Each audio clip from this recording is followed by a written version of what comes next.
ચલો ફ્રેન્ડ્સ, હું તમને બતાવું આપણે ગીગાભાઈનું કેન્સરવાળું જે પેશન્ટ છે અહીંથી એમનું જડબું કાપી નાખ્યું છે કે આપણે કેવી રીતે દાંત કાઢીએ છીએ. ઓકે, હેલો ફ્રેન્ડ્સ, હું ડૉક્ટર ભાવિક કાનાણી.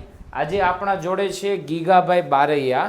ગીગાભાઈનું ઓપરેશન થયેલું છે કેન્સરનું, એટલે જો અહીંથી એક જડબું કાપી નાખ્યું છે અને દર્દીને છે ને આ બે દાંત કન્ટિન્યુઅસ ગાલમાં ઘસાય છે. અહીંથી ખોલો તો મોટું ગીગાભાઈ, અહીંથી એટલે કન્ટિન્યુઅસ એમને ચાંદા પડ્યા કરે છે.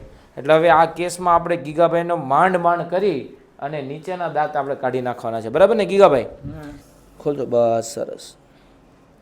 આ નીકળી ગયો, આ બીજો નીકળી ગયો અને આ ત્રીજો. ઓકે, ગીગાભાઈને આપણે સક્સેસફુલી 3 દાંત રિમૂવ કરી દીધા છે. હવે ગીગાભાઈનો થોડોક આપણે અનુભવ લઈએ. બોલો ગીગાભાઈ, કેવું રહ્યું આ દાંત કાઢ્યામાં? દુખાવો કેવું કંઈ? દુખાવો કાંઈ નહીં, મને સારી રીતે દાંત કાઢે છે. આ દાંત કાઢવાનો કેટલો સમય થયો છે?